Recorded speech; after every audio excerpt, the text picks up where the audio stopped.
Hi, everyone, and welcome back to the show. We are here today on our special edition of our Training Thursday show of the Cabral Concept, a show that we used to do for 3 or 4 years straight before we introduced our conversations with Cabral. I love being able to talk with you all things fitness and weightlifting and working out and burning body fat through those, and that's exactly what we're going to talk about today. Many of you might know that I have a doctoral degree in naturopathy, board certified. I work in functional medicine, Ayurvedic medicine, bioregulatory medicine, traditional Chinese medicine, orthomolecular medicine, all those great integrative forms of medicine. But I actually got my start over 20 years ago now in the fitness-based field. I first became a certified nutritionist and then later a personal trainer while in undergrad, and then later a strength and conditioning specialist through the National Strength and Conditioning Association. So it was it's really been an amazing progression for where I've been able to start and what I've been able to just continue to accumulate each year. A lot of people, they might look at it as, well, it's a lot of certifications, a lot of this, a lot of that. You have to understand is all I did was chip away a little bit each and every year. And I know there's a lot of personal trainers listening to the show. There's a lot of integrative health practitioners. Just try to do a little bit every year. And that's all I did. And you have to keep in mind that for all of this in this health-based industry and fitness-based industry is you need to keep up with your certifications. So meaning that every year or 2 years, you need to submit continuing education credits. And those continuing education credits, those CECs or CEUs, they can be applied through learning something new. So when I was a personal trainer, I would take additional classes on nutrition. I became a certified yoga instructor. I did all sorts of different things. I got certified as a golf professional conditioning specialist, something like that.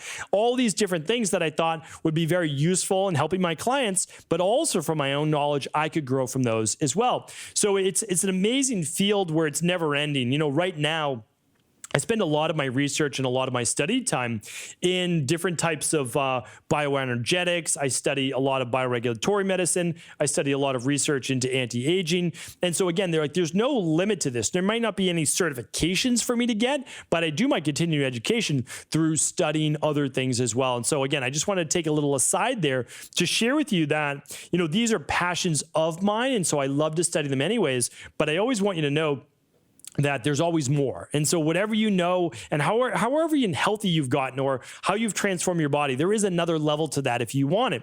And what I want to talk about today is simply the absolute best exercises to burn more fats. And it's been a little while now. It's been about 6 months since we did any of our Training Thursday shows. And I don't want to forget about these roots, right? I want to make sure that I get back to them every once in a while. So we'll be doing a couple of shows here over the next couple of weeks on our Training Thursday, just because there's a lot that I want to talk about. I know a lot of people are getting into body transformation-based programs now that we're getting into the springtime. So what does that mean? Well, we see a lot more people kind of getting back to the gym, or I know that we're still, with a lot of social distancing policies and different things like that, but you might be working out at home. You might be doing your online programs. All of that's great. I want you to better know what to choose for a program as well. And again, this is going back to hundreds of thousands of appointments we've done with clients. Like, we absolutely do know it works. And it's just not me. Like, when I talk with a bunch of my friends and colleagues in the field, whether it's Jay Ferrugia, Ben Pekulski, it might be a Ben Greenfield, it might be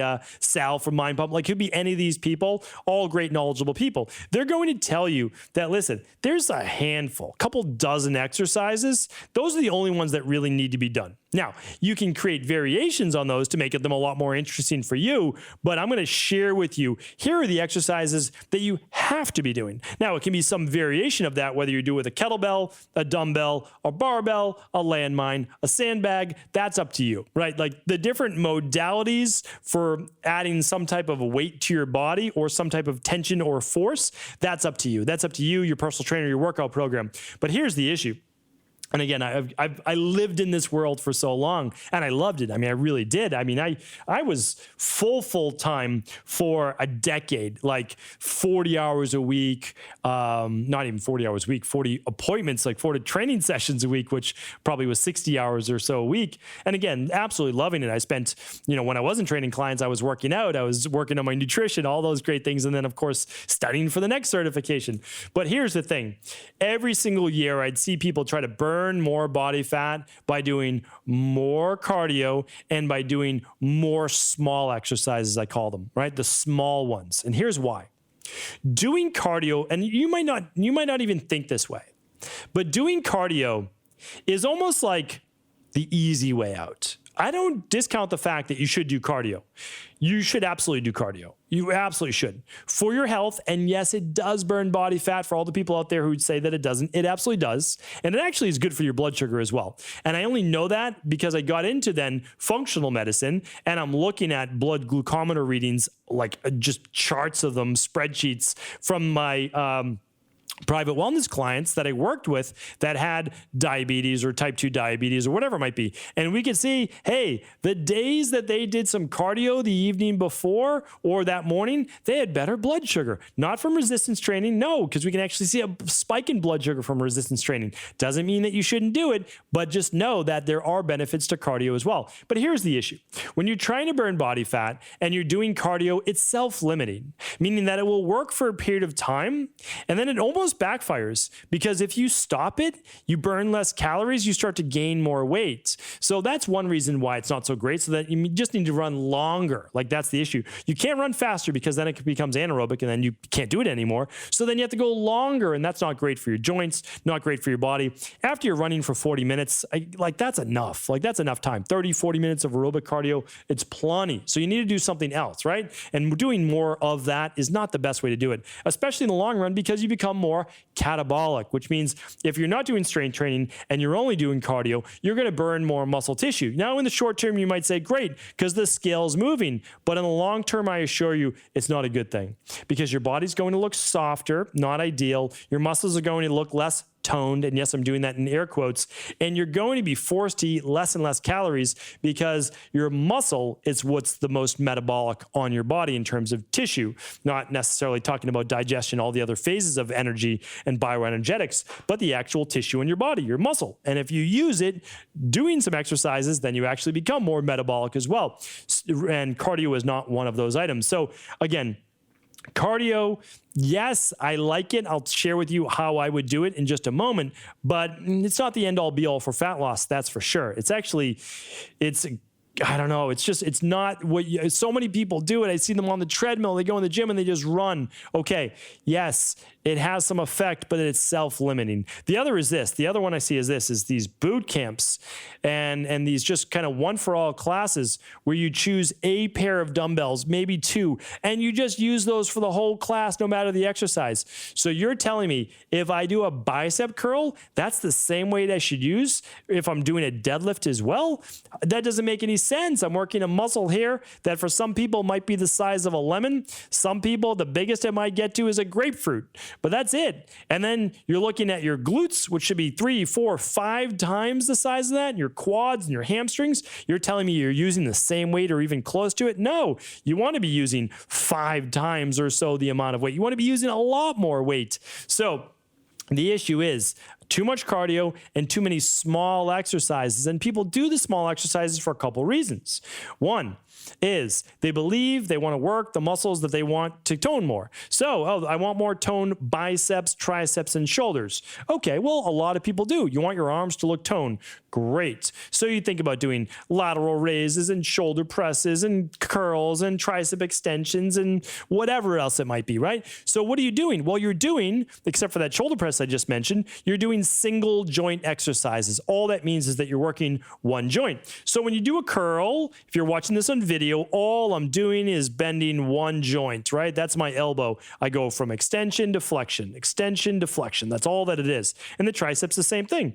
The only difference with the triceps is the force of the weight, right? So with triceps, I'm going from what? Extension, where I'm working my tricep, to flexion, where I'm not working my tricep, right? Eccentrically, I'm working it. So what does that mean? Well, again, it's only a single joint. If you do a lateral raise, well, the only thing moving is that one shoulder glenohumeral joint, right? So your humerus bone goes up to this glenoid right here, or the cup of your shoulder, and that's it. You're just working that one joint. So that's the issue, is that we are working single joint. Why does that matter? Well, it's so inefficient. meaning that you're putting all the weight on one joint, fine, but you're probably using light weights, which does very little for stoking your metabolism. Why? Because there's very little stress output. You might be like, oh, that was a hard set, but it's working what? Just one tiny amount of muscle on your bicep or your tricep or this lateral deltoid right here. That's it, right? So here's the issue. What you are really doing, and this is a little bit of tough love, all right? Sometimes on the podcast, I need to give a little tough love. If you're choosing cardio and you're choosing these small single joint exercises, like sitting on a leg extension machine or any of those, what you're really doing is taking the easy way out. And again, this is tough love. I want to say this, maybe it's not you, but that is the easy way out. But it's also going to give you the least amount of results in the long term. You're not going to get your best results because little effort in, little progress out. Now, you might say, well, I'm running for an hour. Okay, yes, running for an hour is a lot of time, but it's not necessarily a lot of work on the body once you got used to running for an hour. Now you need to run for an hour and 10, hour 20, hour and a half, and I don't recommend that. Okay, because of all the repetitive motion breakdown. And if your goal is fat loss, it's just not efficient because you can get a good 20-minute workout that's way more efficient at burning body fat. Okay, so then the single joint exercises, you're like, well, I did 100 reps for my biceps and 100 reps for my triceps and 100 reps for my shoulders, right? Well, okay, good. But in order to do those 100 reps, you needed to use a very light weight, right? Because your muscles didn't fatigue for maybe 25 reps a set if you did 4 sets, or who knows how many reps you're doing in those boot camps. Take a little sip of water here. So, like I said, and again, tough love, but it's only because I care, is that you're honestly taking the easy way out. Because you're saying, and I know that you've been told before, well, I could do those squats over here, but I'm not going to do those because, I've got knee problems or I don't want knee problems in the future, etc. Those are excuses we like to give ourselves. But let me back it up though with a little bit more. I want to take a little bit more of a gentle approach because I really want you to understand the methodology behind this. I want you to get results. If you want to burn more fat, you need to give your body a reason to burn more body fat. So we're taking nutrition out of the equation here. We're just talking about exercise, how to burn more body fat through exercise. So if you want to burn more body fat, you need to give your body a reason to, which means this. You need to stoke the metabolism, because your metabolism then is going to require more calories. And when you're not working out, it's able to use fat as a greater fuel source. When you're working out, believe it or not, your percentage of fat to glucose actually goes down, meaning you start to burn more glucose during a workout rather than body fat. And by the way, if you're training anaerobically, just because you're on a keto diet doesn't mean that all of a sudden you just get to start burning ketones and body fat. That is a poor bill of goods you've been sold. That's the truth. If your body is in more of an anaerobic state, you're simply going to produce more cortisol and glucocorticoids as blood sugar drops and your body needs glucose. And what's it going to do? Well, it will break down your muscle tissue if it needs it, if your body does not have carbohydrates in it at that time, or you've depleted yourself of liver glycogen, because your body will stay alive. When you drop in a low blood sugar, your sugar is not going to increase just because you start endogenously producing ketones. That is not how the human body works. And anybody that's telling you that it is just mistaken. That's all. They want it to be true. And that would be great, but it's not true. That's not how your body works. So we work with the body. So when we're exercising, we're not all that worried about burning a whole lot of body fat, to be honest with you, because let's even say I exercise for an hour a day. Well, I've got 23 more hours that I can be burning body fat. That's my real goal, is to stoke that metabolism. And there's only one way to do that, is to give your body some real work. Now, as I just alluded to, 20 minutes. I'm not talking about back-breaking workouts. Give me 20 minutes, maybe 30 minutes maximum if you've been training for a while. And that allows you to complete about 16 to 18 sets maximum. What does that look like? It's as easy as thinking this: 5 exercises, 3 sets. That's 15 sets. That's really all that you need for a good workout. However, you don't get to choose the exercises. The exercises have already been chosen for you. And I want to share with you what those exercises are right now. So those exercises are called compound exercises. Compound, meaning 2 joints or more working at the same time. So as I alluded to earlier, when you're doing something like a bicep curl or a tricep extension in a boot camp or exercise class, or even just on your own, because you want to see those muscles work in the mirror. So you start doing your lateral raises and your bicep curls and your tricep extensions and your kickbacks and all those different things. You're working a small amount of muscle because there's only one joint. Now, let's say we started to do a shoulder press. Well, what do we have? Well, we have an elbow joint and we have a shoulder joint moving, right? Still not the greatest exercise in the world for the shoulder girdle itself, but a good exercise, nothing wrong with that. But it gets even deeper. When we look at compound exercises, we can actually decide the amount of muscle we want to work. And if you know how big the muscles are that you're working, and you work those muscles, you are guaranteeing yourself, you're literally guaranteeing yourself to burn more body fat because you are stoking your metabolism to a greater degree. Because muscle requires energy. It requires energy at rest. There's all sorts of different calculations out there, like 35 calories per pound of dry muscle, per day. If the muscle is worked, it's 50 calories. Again, it's going to vary per individual. So I don't want to give you those specific statistics because it's not going to be exact for you. And you'd also have to figure out the dry weight of your muscle as well, because the actual sarcoplasm, the fluid inside is not going to be working. But if you look at it like this, think about where the most amount of muscle is on your body. If you look at your upper body, we're not talking about the chest muscles, although there's some good muscle there, or the arms. We're really talking about your back muscles, okay? We're talking about your lats. We're talking about your rhomboids. We're talking about your mid, lower, upper traps, okay? Big muscles. How do we work those? Well, we work those with pull-ups or chin-ups, okay? Chin-ups might be a little bit more bicep dominant, but you can definitely get your back in there. We work them with any type of row. And rows are one of your best exercises because they strengthen your rotator cuff muscles and they work all of those back muscles. You get to work your rhomboids, you get to work your traps as stabilizers, you get to work your lat muscles as well, your latissimus dorsi. So all of that is great because you get to work those big muscles and it helps your posture. So that's a great thing. Problem is, you don't see those in the mirror, right? But they're on the backside of your body, but guaranteed to help stoke that metabolism. We'll bring it all together in just a minute. But now let's think about the lower body, because again, I always like to use the 80-20 rule. What's the 20% of exercises we could do that would get us 80% of the results? So that's why this doesn't mean that you can't work your arms in the future, you can't work your abs. I'm not saying that. You can't even do calf. I'm not saying you can't do calf raises. What I'm saying is that's the 80% of the stuff you could do that only gets you 20% of the results. I want to help you get 80% of the results with just 20% of the effort. That's it. So we can do that by doing things like the rows, right? By doing the compound movements for the upper body. A row, what are we doing? Well, we're moving the shoulder joint and we're moving your elbow joint. Okay, great. What rows can you do? Seated rows, although ideally I like to get people standing. A standing one-arm row, a standing bent over row.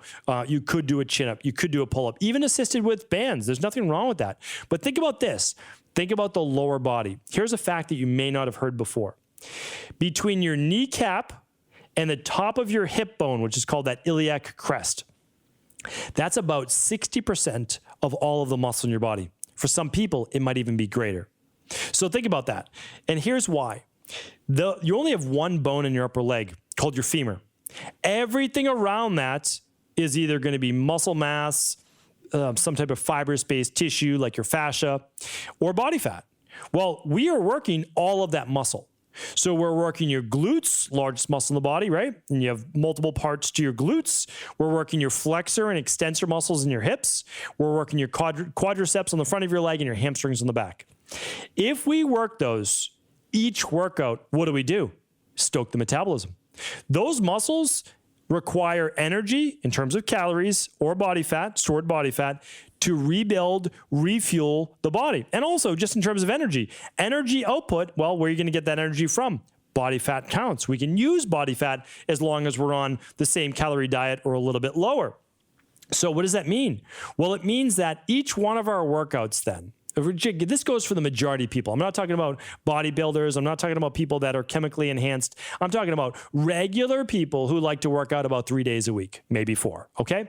So if you're working out 3 days a week, I can't recommend enough to you a Monday, Wednesday, Friday workout routine or a Tuesday, Thursday, Saturday. Try to get every other day, but no more than 2 days off in a row. Here's why. You get to then do full body workouts of mainly compound movements. What would this look like? Well, let's talk about the legs just for another minute. You have squats. If squats hurt your knees, it is about imbalances between the hamstring and quadricep, and it's some type of flexor extensor tightness. Work with a good functional range conditioning specialist. I was certified through the National Academy of Sports Medicine. You can work with a good NASM personal trainer. Work with someone to help correct those imbalances. A lot of good chiropractors out there can help with this, but you want to correct the imbalances because you can squat. Your body was meant to squat. Every time you sit down in a seat, you're squatting, right? Every time you sit down in the toilet, you're squatting. So you can squat. You just want to be able to do it with some weight on your body so we can tax those muscles to a greater degree. But in the meantime, we can still do Romanian deadlifts, right? We can do regular Olympic-based deadlifts, suitcase deadlifts. We can do step-ups. We can do lunges. These are all amazing exercises that we can do. And again, if you have pain doing a lunge backwards. There's typically less pain with that because the body is then not forcing the knee to go towards the toe with that shearing force. So again, a good personal trainer, a good online instructor, a good virtual-based personal trainer. I linked up a virtual personal trainer the other week. I can link you up with another virtual personal trainer here today on the show notes on today's page. But I'm telling you, by working these muscle groups 2 to 3 times a week, you're going to stoke your metabolism. So what would that look like?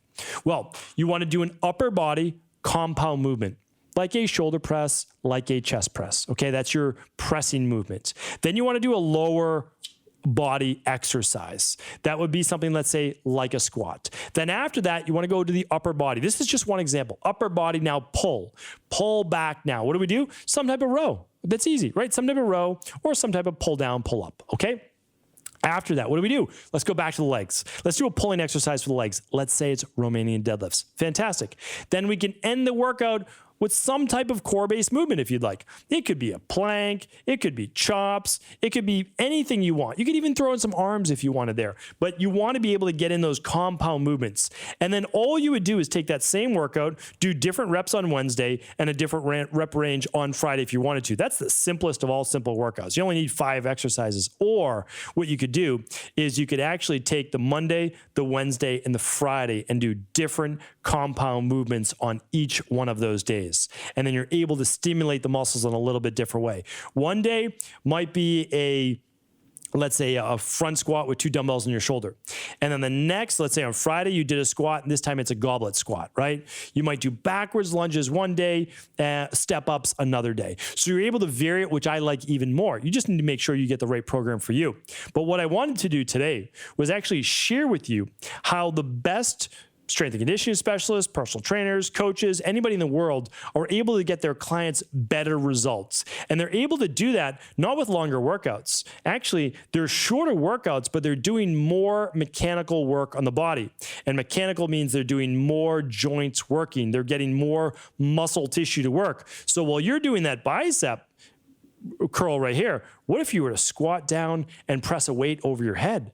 You're working essentially every muscle in your body. Think about how metabolic that is. Think about how many calories are needed, not only for energy to be able to do that exercise, but then for the repair process to take place over the next couple of days. That's why I like that day off in between as well. The day off in between, now you get to do your cardio, right? Monday could be strength training. Tuesday, you want to do some cardio, enjoy. Wednesday, strength training. Thursday, take the day off or do a little cardio if you want. Friday, strength training, take the weekend off, or feel free to do one of those cardio days on the weekend instead of during the week. So you can come up with a really nice 4 or 5 day plan, get everything in there and burn more body fat than you ever have before. Hopefully today's show was helpful. I really am always happy to take questions. Let me know. I've got my Cabral house calls on the weekends on the podcast, and I also do live office hours now once or twice a month on Instagram and Facebook. Take care, everyone. Again, if the show was helpful, please do feel free to share it with anyone else you believe it could serve.